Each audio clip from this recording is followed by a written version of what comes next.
La imagen de los candidatos. Son las imágenes y no los programas los que deciden quién gana una elección. Este no es un problema de gustos o de opciones ideológicas.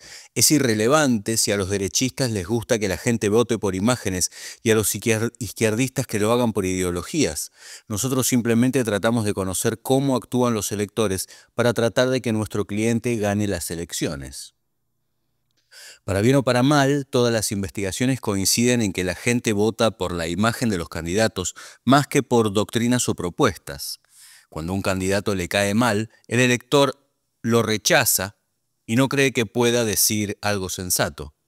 No existe el elector que odia a un político, pero vota por él convencido de que es el mejor después de una lectura neutral de su programa de gobierno. En las elecciones presidenciales mexicanas de 2006, Roberto Madrazo, candidato del PRI, tenía en las encuestas más del 60% de opiniones negativas. Cuando nos preguntaron qué se podía hacer en este caso, nuestra respuesta fue simple: cambiar de candidato. Alguien con esos números no puede ganar las elecciones, aunque haya protagonizado una primaria exitosa y tenga la nominación porque controla el aparato del partido.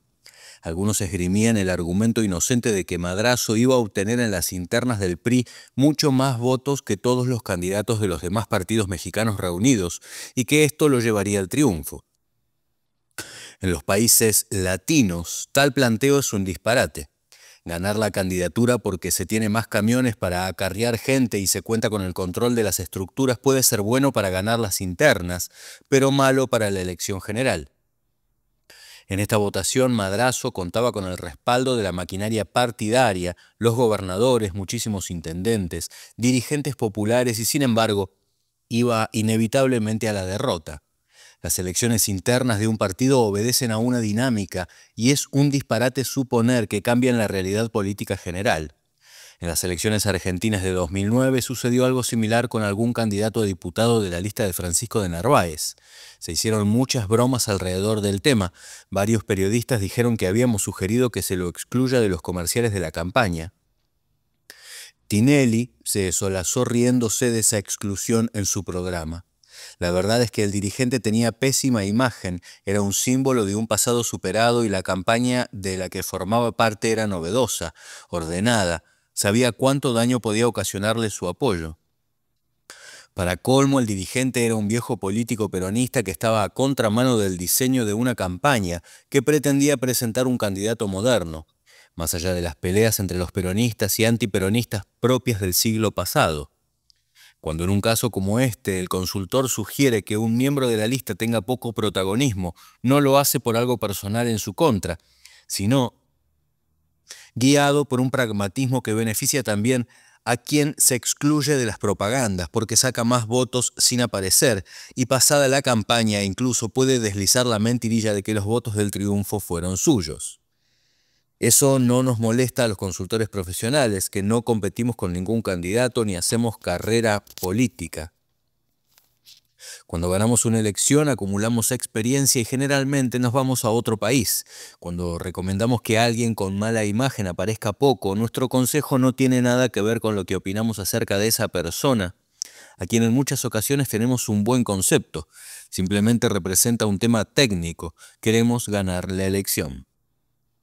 La política ya no se resuelve en el ambiente caldeado de las manifestaciones donde nos comportábamos con los entusiasmos de una manada de simios. Nos informamos sobre los juegos de poder en el ambiente familiar, viendo la televisión, dialogando con nuestra pareja y nuestros amigos. Si se produce un conflicto, cada ciudadano reacciona a su manera y saca sus propias conclusiones, como lo analiza con tanta profundidad Manuel Mora y Araujo en su libro El poder de la conversación. La eficiencia de los eventos de la campaña debe medirse con la capacidad de generar conversación en los ciudadanos comunes, que pueden hablar sobre ellos en los boliches de Buenos Aires, en los antros mexicanos o en los autobuses andinos. Si la gente común conversa sobre algo visto en la televisión o que otros comentan que ocurrió, ese evento ha comunicado un mensaje que caló en la población. Este tipo de informaciones generan cadenas de rumores con versiones de lo acontecido, provocan que la gente se ría, que se divierta comentándolo. El entramado de interacciones humanas determina el resultado de la elección. Lo probamos hasta la saciedad en la campaña de Buenos Aires de 2005 y de 2007. Mauricio Macri no organizó manifestaciones ni ningún evento de masas. Se perfiló como un candidato que hizo comunicación mezclándose con la gente, realizando pequeños eventos que lo llevaron a 2 triunfos espectaculares. Fueron formas de la política del futuro. Hasta hoy la gente conversa sobre pequeños incidentes de esa campaña como el salto del bache o las 24 horas de propuestas. Macri quiso generar conversación acerca de una nueva manera de hacer política y cumplió generosamente con su objetivo. Uno de los trabajos más importantes del consultor consiste en seguir la evolución de la imagen del propio candidato y la de sus adversarios. La tarea es compleja y supone mucho tiempo y trabajo. Vamos a explicar a continuación ideas básicas al respecto que se expresan en algunas cifras elementales. Actualmente, ciertos políticos y periodistas que han tratado con consultores profesionales utilizan esas cifras y está bien que lo hagan. Es mejor que caminar a tientas, pero esa es solo la punta del iceberg. Cuando hay profesionales que saben manejar estos datos y los combinan con otras investigaciones, las cifras simplonas se convierten en el eje de la campaña y en el termómetro al que se recurre de manera permanente para saber si las cosas caminan en la dirección correcta. Veamos de manera breve qué es lo que miden los consultores para elaborar la estrategia y elaborar y colaborar para que su cliente gane las elecciones. A. La identidad. Los primeros que necesitamos saber es cuánta gente conoce a nuestro candidato y a sus adversarios. Los electores votan más fácilmente por alguien a quien identifican que por un desconocido. El conocimiento es central en los comicios uninominales, en que se eligen presidentes, gobernadores e intendentes. Cuando estos son concurrentes con elecciones plurinominales, la imagen del candidato a presidente suele arrastrar a las listas para diputados, senadores y otros cargos de menor rango, cuyos candidatos no necesitan ser tan conocidos. La gente suele identificar a los candidatos plurinominales con el candidato principal y votan por las listas porque la patrocina un líder o un partido en el que creen, sin averiguar mucho acerca de quienes las integran. Cuando hay un enfrentamiento, el tema se repite. El ciudadano cree más fácilmente al conocido que al desconocido. Estas jerarquías, como todo en la política, no son rígidas. Cuando en 2009 Kirchner se lanzó como candidato a diputado por la provincia de Buenos Aires, la política del país giró en torno a lo que ocurría con esas elecciones locales. La gente sintió equivocadamente que asistía a una elección presidencial porque el gobierno planteó el tema de esa manera. Kirchner sufrió una enorme derrota simbólica por haber sobrevalorado una elección de diputados, produciendo una gran confusión. Con sus actitudes confundió a los electores que creyeron que participaban en una campaña presidencial, polarizó los comicios, los convirtió en un plebiscito y muchos argentinos terminaron sufragando por Kirchner o en su contra, cuando en la realidad elegían legisladores, incluso en provincias en las que el expresidente no era candidato. Si un candidato no logra darse a conocer antes de que termine la campaña, difícilmente puede ganar una elección uninominal. La regla dice que para triunfar es necesario que el día de las elecciones un 90% de los electores conozca al candidato. Iniciar la campaña con un bajo nivel de conocimiento no es grave si se cuenta con una buena estrategia. Es un problema superable, aunque tampoco de sencilla solución. Darse a conocer es uno de los problemas más complejos de resolver para quienes se inician en la política. El conocimiento necesario en política no se logra solamente con carteles que reproducen un nombre, ni basta con conseguir un espacio en los medios, ni que lo saluden en la calle, sino que los electores deben además asociarlo con algún tema que les interese o ubicarlo en algún contexto positivo. Si usted se hace conocer matando a su abuela, todos lo identificarán, pero su imagen será lamentable y sus posibilidades electorales nulas. Si lo recuerdan salvando a un niño que corría al riesgo de ahogarse, defendiendo una causa popular o formando parte del grupo de famosos que aparecen en las pantallas de televisión, su identidad seguramente ascenderá de manera positiva. Hemos conocido varios casos de candidatos que han llenado con su nombre y foto su país o estado, gastando sumas millonarias en carteles, vallas o gigantografías y no han conseguido nada. Todo depende de cómo se hacen las cosas. No es solo dinero, hay que asociarse con temas y resolver otros aspectos técnicos. Para elaborar la estrategia y diseñar nuestros ataques, nos interesa conocer la identidad de los protagonistas de la elección en la masa de electores comunes. En la campaña presidencial mexicana de 2006, la famosa escritora Elena Poniatowska filmó un spot de televisión atacando a Felipe Calderón y pidiendo el voto para Andrés Manuel López Obrador. Quienes la hemos leído y conocemos su trayectoria entendimos el spot y nos impactó que alguien de ese nivel intelectual apoye al PRD. En términos prácticos, los que pensábamos de esa manera éramos una ínfima minoría, pero la gran mayoría de votantes mexicanos, ajenos al mundo de la literatura, ella era una desconocida. El PAN reaccionó de manera errónea cuando puso al aire una respuesta violenta en contra de la escritora. Volveremos sobre esto más adelante. Por el momento digamos que fue equivocada, porque la autora existía solamente en la mente de un 10% de mexicanos sofisticados que ya tenían decidido su voto. A los efectos de la campaña, las opiniones de la respetable escritora no tenían ningún impacto entre los electores indecisos que decidían el resultado de la elección. En este caso, la mejor respuesta hubiera sido el silencio o darle otro giro. Citamos este ejemplo porque ayuda a aclarar cuán es la identidad que nos interesa para nuestro trabajo, la que tienen los personajes que pueden influir en la elección entre la gente común y no en pequeños círculos politizados. B. El agrada y el desagrada. Además de ser conocido, es necesario que el candidato tenga buena imagen. Es menos grave ser desconocido que ser muy conocido y rechazado. Si un candidato se lanza a la presidencia de un país con una imagen negativa de más de 50%, seguramente va a perder. Solo con una estrategia sofisticada y un equipo de profesionales con enorme experiencia puede intentar revertir este panorama. En una época en que la política es tan personal, la decisión de los votantes gira en torno a la persona del candidato. El ciudadano no vota por alguien que le parece desagradable, a menos que el miedo, el rencor u otros sentimientos negativos lo motiven a votar más que ese rechazo.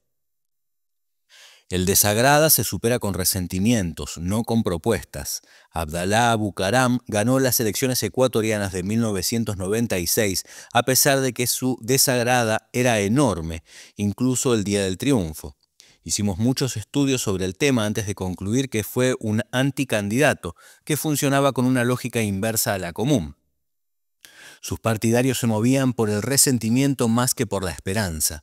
En un país donde se dan segregaciones de todo tipo y una gran injusticia social, un porcentaje importante de los electores quería fastidiar a los ricos y poderosos, y no encontraron mejor vía para hacerlo que votar por alguien que ofreciera perseguirlos, aunque fuese un líder desagradable. En los grupos de enfoque lo decían claramente: vivo mal, no tengo ningún futuro, con este loco el país se va al diablo y todos van a vivir como vive mi familia. En circunstancias como esta, los argumentos negativos que se esgrimen en contra del anticandidato no le hacen daño, sino que lo ayudan, porque los electores están buscando justamente un dirigente que sea negativo. Si se lo acusa de malo, loco, ladrón, ignorante o cualquier otro calificativo, solo se consigue endurecer la voluntad de los electores, que desean encontrar a alguien con esas características para que lo destruya todo. Durante una exhaustiva investigación que realizamos en esa campaña, averiguando la psicología y los estilos de vida de los electores, encontramos que en el país cerca de un 8% de los ciudadanos eran proclives al suicidio. Todos votaban por Bucaram. Sin embargo, salvo estos casos en los que el candidato tiene una imagen de enemigo del sistema, un líder común debe controlar los elementos negativos de su imagen. Cuando se da un enfrentamiento, el nuevo elector tiende a dar la razón a quien le parece simpático y no a quien le cae mal, sin importar mucho el contenido de la denuncia, que pocos se detienen a estudiar. Es un tema de imagen. Esta resulta tan poderosa que cuando un político o un gobierno caen en desgracia entre los electores, incluso las medidas demagógicas que se toman para adularlos siempre pierden eficiencia. Cuando el gobierno argentino decidió controlar la televisación del fútbol para entregarlo de manera gratuita a todos los ciudadanos, la gente reaccionó negativamente, fijándose en el alto costo que tenía para el Estado esa medida. Si los Kirchner hubiesen hecho lo mismo 2 años antes, habría subido su popularidad en varios puntos. Como lo hicieron cuando estaban con mala imagen y cometiendo graves errores, lograron poco con el anuncio de la medida. Cuando tienen una imagen negativa del dirigente, la gente sospecha hasta de los regalos que le hace. Los ciudadanos no son magistrados ni abogados, juzgan a los poderosos y casi siempre los condenan. No lo hacen tomando en cuenta criterios legales, sino simplemente porque les caen mal. La imagen y la credibilidad de los políticos que se enfrentan son decisivas para evaluar los efectos del ataque. Desde el punto de vista técnico, cuando un líder con mala imagen ataca a otro con mejor imagen, lo puede ayudar en lugar de hacerle daño. Si usted tiene mala imagen y quiere afectar a otro, no lo ataque, es mejor que calle o incluso que lo alabe. Será menos gratificante para su ego, pero más útil en la práctica. De haber contado con un equipo de profesionales que conociera estos temas y los hubiera escuchado, Néstor Kirchner habría podido ganar la elección de 2009. Avanzada la campaña, cuando de Narváez se iba dando a conocer y se estaba posicionando como el gran adversario de Kirchner, hizo una declaración que puso en peligro su triunfo. Afirmó que pasadas esas elecciones buscaría la jefatura del peronismo en la provincia de Buenos Aires. Esto proporcionaba a los radicales armas para presentarse como la única alternativa frente al gobierno. Podían decir que Kirchner y de Narváez eran peronistas, que eran lo mismo y que terminarían trabajando juntos. Kirchner debió evaluar que en ciertas ocasiones el ataque más violento puede ser la alabanza y hacer una declaración muy cordial invitando a su compañero peronista a reunirse fraternalmente después de las elecciones para trabajar juntos por nuestro partido. La frase de Perón: para un peronista no hay nada mejor que otro peronista, hubiera liquidado a Francisco de Narváez. Con ella habría destruido el principal eje de su candidatura, que fue presentarse como un político del futuro que estaba por encima de la antinomia, peronismo versus antiperonismo. La mayor parte de sus partidarios, ansiosos de librarse del peronismo, lo habría abandonado y se habría precipitado al tercer lugar. Felizmente para de Narváez, Kirchner reaccionó violentamente, insultándolo, y lo ayudó así a aparecer como su gran adversario. Nada le venía mejor a de Narváez que el ataque de Kirchner, y el expresidente, sin darse cuenta de lo que hacía, lo favoreció generosamente. Kirchner es un peleador que se mueve por intuiciones, y para una persona como él, una estrategia de atacar alabando es difícil de entender. Hay que analizar los distintos componentes del agrada y desagrada de cada personaje, sabiendo que hay cosas que, si bien les parecen buenas a determinados segmentos de la población, pueden resultar desastrosas para otros. Una buena estrategia sopesa todos esos elementos y calcula qué conviene enfatizar y qué atenuar para ganar la elección. El racismo está presente de alguna manera en todos nosotros. Nace de una reacción instintiva de defensa de la horda, inherente en nuestros antepasados incluso antes de la aparición de la especie. El recelo ante el diverso solo se ha superado en los últimos años, gracias al desarrollo del pensamiento de las sociedades democráticas. Ese atavismo hace que sea raro que los gobernantes de un país pertenezcan a las minorías. En el caso del presidente Obama, el racismo estuvo presente, pero los demócratas usaron este elemento de manera estratégica y ganaron la elección. Más del 90% de los afro-norteamericanos votaron por él, al igual que la inmensa mayoría de hispanos y un importante porcentaje de demócratas blancos. El racismo jugó en contra de Obama en algunos estados tradicionales, dominados por blancos anticuados, pero es un tema tan sensible entre los grupos liberales de los Estados Unidos que algunos que no le tenían simpatía votaron por él para quedar en paz con su conciencia. No osaron poner en duda sus credenciales de no racistas. La suma de blancos liberales y de mayorías aplastantes de afroamericanos y latinos aseguraron el resultado de la elección. La tarea de diseñar una estrategia que tome en cuenta todos los elementos es propia de profesionales con mucha experiencia, que se respaldan en la investigación, y Obama contaba con un buen equipo con esas características. Cuando analizamos el desagrado de los candidatos, hay que dar mucha importancia a la credibilidad.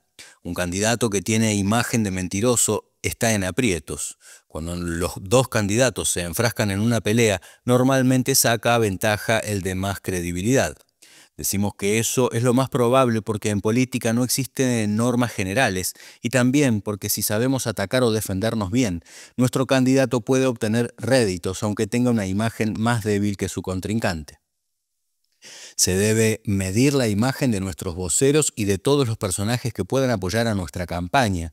Si un amigo suyo lo quiere ayudar y tiene dinero pero mala imagen, pídale que envíe su contribución sin aparecer nunca en la campaña. Si apoyara Así apoyará en dos frentes: proporcionar recursos y no asustar a los votantes.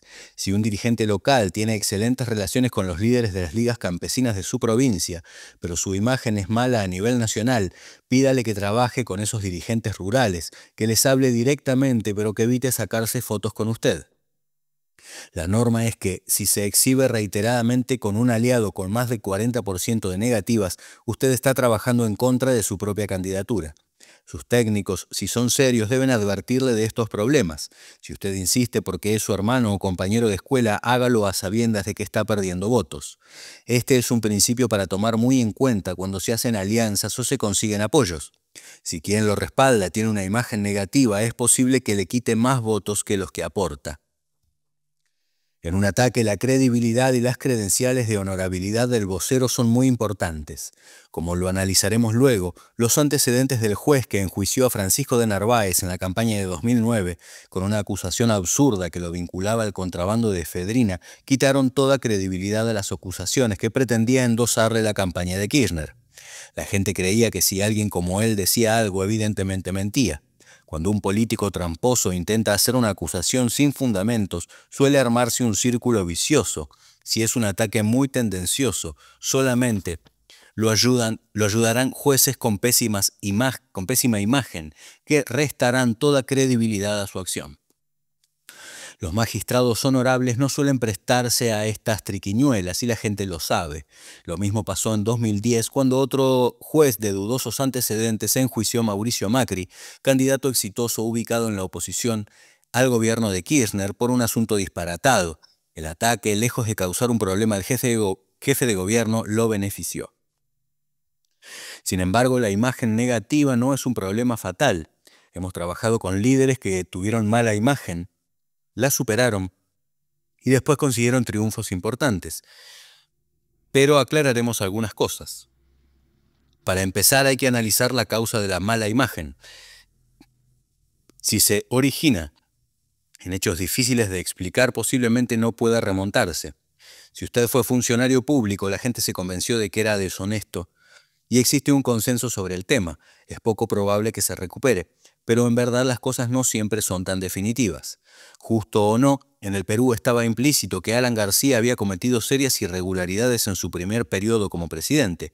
Se lo creía sin ninguna posibilidad de regresar al poder. En las elecciones de 2006, Lourdes Flores, vista como segunda ganadora, hizo una campaña desastrosa y se autodestruyó.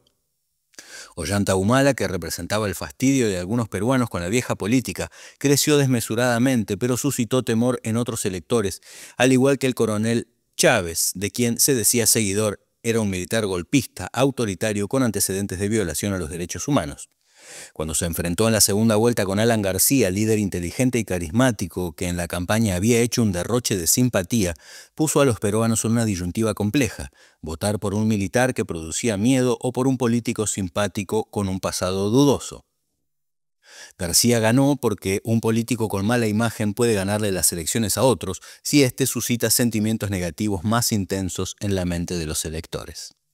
Si las razones que están detrás de su mala imagen no son tan contundentes, se puede trabajar para cambiarla siendo consciente de que el tema requiere tiempo. Si su imagen es mala, para mejorarla debe estudiar lo que pasa, contratar buenos profesionales que sepan del tema, contar con una estrategia adecuada y actuar con disciplina. Si sus médicos detectan que tiene problemas cardíacos, no se inscriba en la próxima maratón. Cúrese y compita cuando esté en condiciones de hacerlo. Las investigaciones cualitativas, serias, son centrales para elaborar la estrategia de alguien que espera superar su mala imagen. Con mucha investigación y buena estrategia, la mala imagen se convierte en un problema que se remedia con tiempo y tesón. Eso sí, es indispensable partir de la aceptación de que existe la mala imagen y la necesidad de solucionar el problema. Si usted no procede de esa manera, escucha a los aduladores y supone que hay trampa en las encuestas, o cree que improvisando 2 o 3 trucos va a sanar, no tiene sentido. C. La profundidad. Las imágenes de los líderes son a veces superficiales, pero en otras ocasiones están arraigadas en la mente de los electores y levantan intensas pasiones. Una cosa es que el candidato caiga mal y otra que cuando los encuestados hablan sobre él, argumenten apasionadamente en su contra. Esta actitud revela que su problema con los votantes es más serio. Es lo que llamamos profundidad negativa. Existe también una profundidad positiva, la cual se traduce en que la gente no solo ve bien a un candidato, sino que tiene argumentos para defenderlo y para explicar su adhesión. Al desarrollar estos estudios, no importa si los argumentos de los ciudadanos en contra o a favor del candidato son verdaderos o falsos. Es un error suponer que la gente siempre tiene opiniones fundamentadas y neutrales y que juzga de manera imparcial.